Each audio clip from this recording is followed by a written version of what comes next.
Our journey started with a chance book that I was given. In fact, before we moved onto the property, I said to a colleague, I don't know much about farming, he said, there's a latest book out, Call of the Reed Warbler, get it, have a read.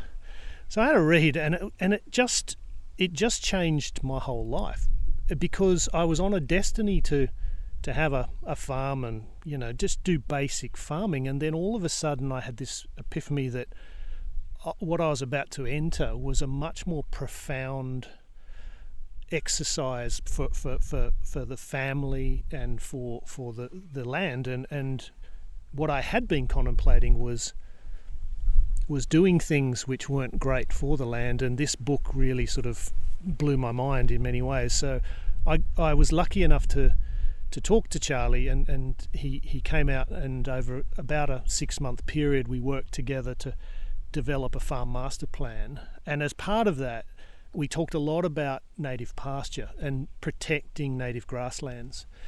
Now, they're not the most nutrient dense grasses for cattle or sheep, but they are incredibly important ecologically for drought resistance and all those things. So we decided very early on that we were going to protect native grasslands and build a farm around drought resistance, and using techniques that you can build and enhance upon the native ecology rather than getting rid of it and starting with exotics. So I got into this idea of if we're chemical free and we're avoiding superphosphate fertilizers and things like that, then you've got to find ways to boost productivity of the farm. And so we got straight into biodynamics.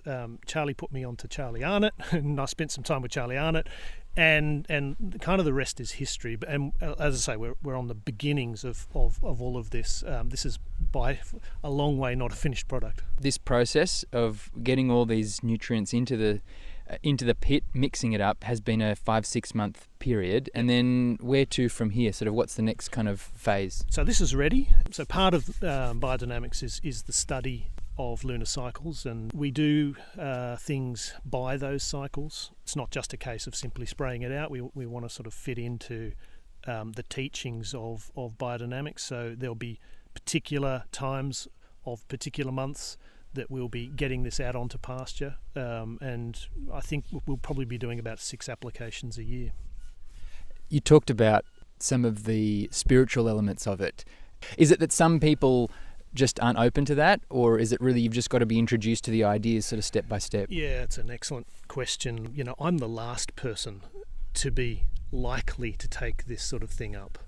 Once you open your mind to a world that's not driven by a chemical solution, and you get involved with people in regenerative ag who have, in my experience, incredible passion and depth of understanding not only of landscape function but of the meaning of farming, the purpose, the higher purpose. So that kind of progressed into sort of discussions around, all right, well, we all know that the moon has a powerful effect on things like, for example, shifting oceans twice a day.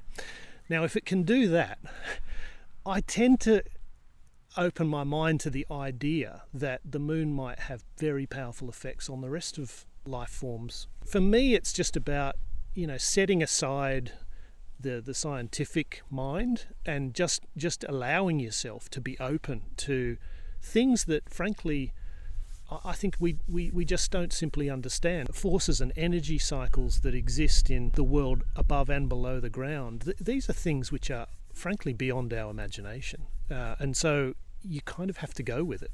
Otherwise you cut yourself off to a really big and fascinating part of farming. And I guess agriculture is such a humans conquering the landscape to a certain degree, at least in modern agriculture, that's where we've been disconnected from the fact that there are lots of natural processes going on. 100%. What I'll show you when we get up into the farm is just the extent to which white settlement in Australia has had a really devastating effect on landscape function. We've failed to understand the interconnectivity of the things that we've done. Felling of large eucalypts, for example, the mindset is that, well, I can do that and it doesn't change anything, but I can when I take you up into the paddocks, I'll show you exactly what it changes. And when you take a lot of them out, it changes a lot of things. So we do need to get back to a much more sympathetic and deeper understanding of what we're doing.